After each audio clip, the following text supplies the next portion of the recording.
Because a police officer hit me. I've been a victim in this whole situation. This is not fair. It's been disgusting, this whole process. A police officer hit me with no lights he hit me. And I'm over here gotta prove that I have to drive. It's disgusting. Why do I have to do that? All right. We're just going to schedule I'll this. be soon. Okay.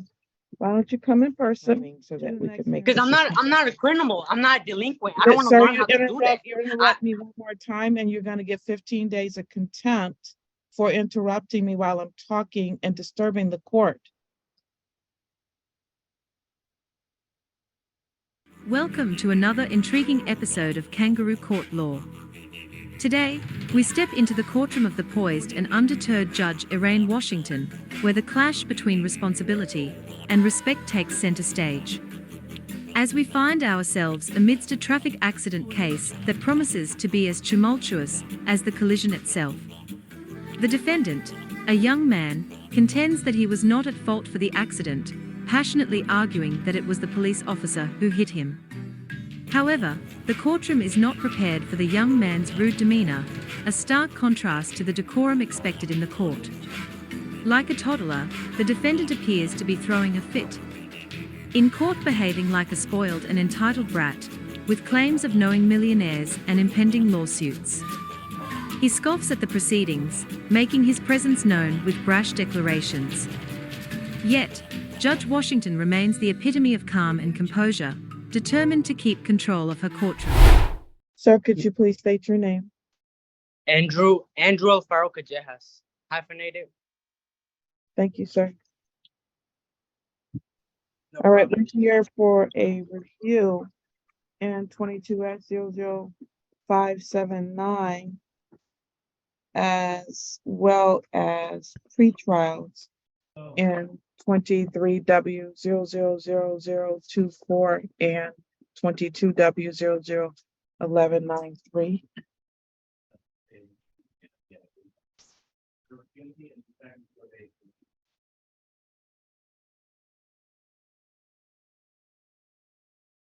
And the review, sir, it appears that you still have not registered for the course that you're supposed to be taking. Yeah, I'm not doing that. Okay, then you're going to do some jail time. Why? Because a police officer hit me. I've been a victim in this whole situation. This is not fair. It's been disgusting, this whole process. A police officer hit me with no lights he hit me. And I'm over here gotta prove that I have to drive. It's disgusting. Why do I have to do that? All right. We're just going to schedule this. I'll be soon. Okay. Why don't you come in person to the next hearing, sir? Okay. In that particular class, by then you will be doing some jail time. I have some millionaire people, family members, so I'm gonna be suing. I promise you I'll be suing this court. This is disgusting. All right. Because it was reversed, it will be no talking. If I hit a police officer, it will not be no talking. It will be on camera. You haven't reviewed my court or nothing. So, Your Honor, with respect to the review, outside of that, I see Deputy Hall is present, although we would not be able to take any statements at this time because we've already had the sentencing on this case. But I had reached out because when he was sentenced, restitution had been reserved, I believe, for 30 days because the court raised the question of whether the amounts for the vehicle would have been covered by insurance. And so I had been trying to clarify if there had been any follow-up after that point. The information that I have, I guess my understanding is that the department is self-insured. So I don't believe that there would be any request as it relates to the vehicle itself. I guess Deputy Hall could clarify that because I'm not really well versed on what that process looks like. But I just wanted to confirm that status, I guess, at this hearing. So that's all for that. Mr. Deputy Hall, I think may have had some I guess medical expenses, but I don't have that information. So I just wanted to be sure that we close the loop on that at this time. But it looks like we're going down a different path with Mr. Rafael Clay House anyway, who is still contesting the plea that he entered back in January. So I don't even know if restitution is an issue right now.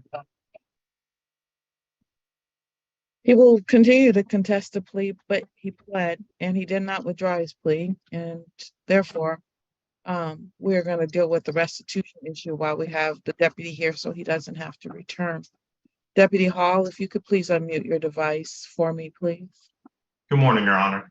Good morning, Deputy Hall. How are you, sir? Good, and you, ma'am. Been one of those You hit days. me? Sir, if you keep talking, you're going to be held in contempt as well.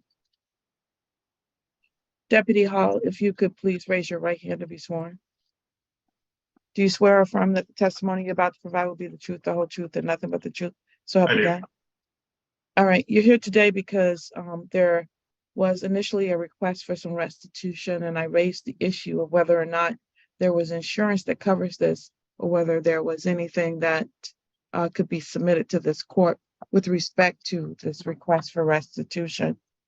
You did hear what the prosecutor placed on the record. Is there anything you would like to say with respect to the insurance in this particular case?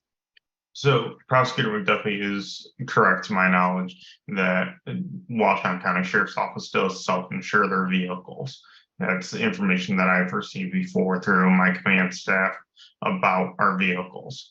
I don't know exactly what that entails of self-insuring a vehicle, because I don't deal with any of the vehicle payment issues, collisions, items of that sort that would be part of our risk management team potentially and our quartermaster.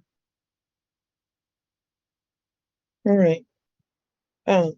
Ms. McDuffie, do you have additional questions? Yes, so I guess at this point, I as far as I can tell, we are not receiving, I guess, although we had some information on the estimate to repair the vehicle, it is not clear to me that we have actually received a request for reimbursement for those costs, given that self-insurance status.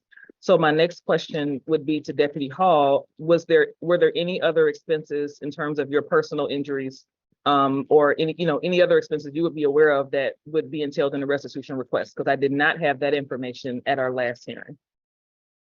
The only thing I could think of potentially is that after the crash, I ended up going to the ER to get checked out through that's standard for us and any sort of involved injury on duty. So there may be medical bills of sorts, but I believe that was already covered through the county because it was a work injury. In addition, the following day of the crash, I ended up taking a sick day from work and just used my time that I've earned through my sick bank to cover that one day of being off the following day of the crash. So Deputy Hall, are you making a request for that day of the equivalent value of that day that you took off, or no? I just want to be clear. No, not at this time. Okay. Thank you. I will indicate for the record too that I have not made a ruling on this, but there was in a separate matter, there is an argument that for which this case is a failure to stop at a property damage accident, that the victim in this case is not entitled to restitution anyway. There is case law that goes to that on a failure to stop. This is not the argument, and that the remedies are more civil in nature. I have not made a ruling on that, and there's still an opportunity for the prosecutor to respond to that. So I'm not saying that is the case yet, but I do want you to be aware of that when it comes to failure to stop accidents, because this is not about who caused the accident or didn't cause the accident. This is about actually a person leaving the scene of the accident after it has occurred. So that is the rationale that the court used for saying, the Court of Appeals, I believe it was, used for saying that Your Honor, is involved in it's not failure to report. Yes, failure to report or failure to stop, either one. Okay, because we do have cases with failure to stop, the hit and run version of that, with property damage where we have restitution. So I just wanted to be clear. Okay, I see. All right, Okay. thank you.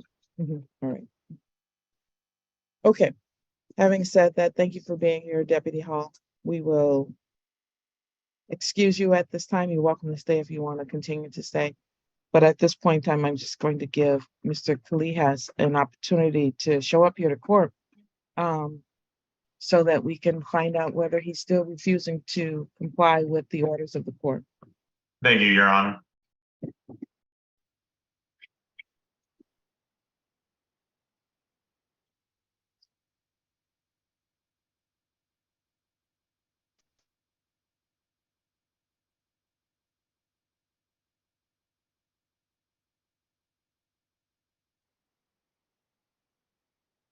Mr. Barnett, as to your tickets, given that he's refusing to comply with the orders of the court in this state case, it sounds like at this point in time, he probably should be in an adjourned situation with respect to yours.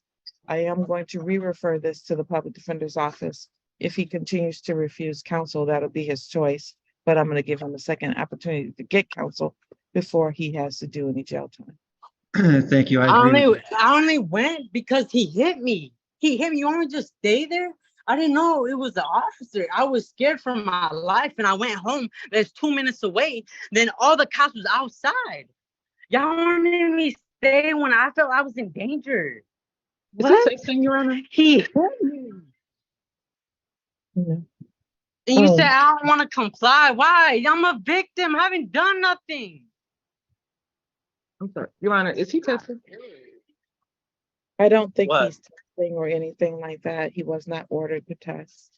Because I'm losing, because I'm emotional of the situation that happens to me.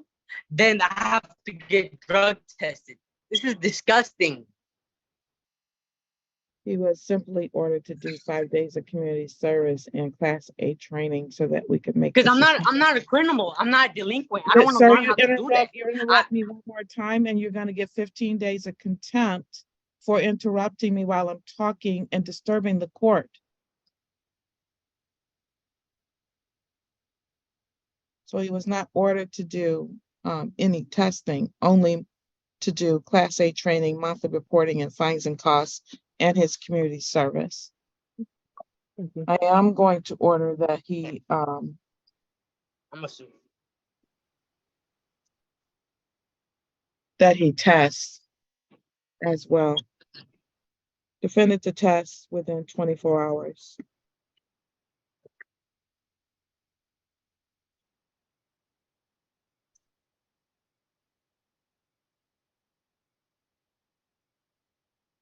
Defendant to appear in person on October 17th, 2023. I'm gonna call him today.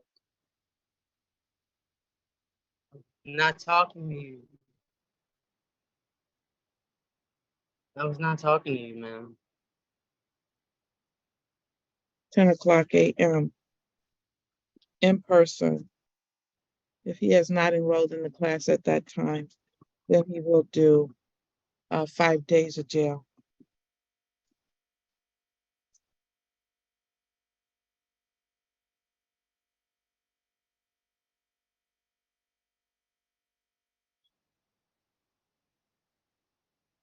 I need another referral form. And Your Honor, I'm so sorry. There was a lot of interference, so I missed that date. October 17th. Thank you. And actually, I'm gonna make that at 11:00 a.m. in person.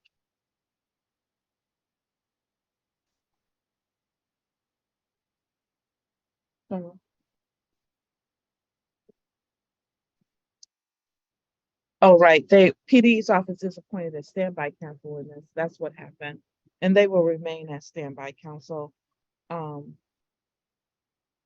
So that I can make a determination at that time as to whether or not they should be reappointed as regular counsel. It is my advice to Mr. Kalihas that he have them as actual counsel instead of just standby counsel. But that is his choice after being instructed on the fact that he is looking at jail time. Thank you for the clarification on that, Your Honor. We'll see you on October 17th in person, sir. Okay. So you're gonna send me to jail for an officer hitting me? Don't worry, I'm gonna get legal. And that's 24 hours he needs to report for testing, right? I did say that. Okay, just making sure that's good. The court. All comments, viewpoints, interpretations, and insights expressed in this video are for education and entertainment purposes. All individuals featured in the video are to be presumed innocent until proven guilty in a court of law. Please do not attempt to contact, locate, or engage with any individuals featured in the video.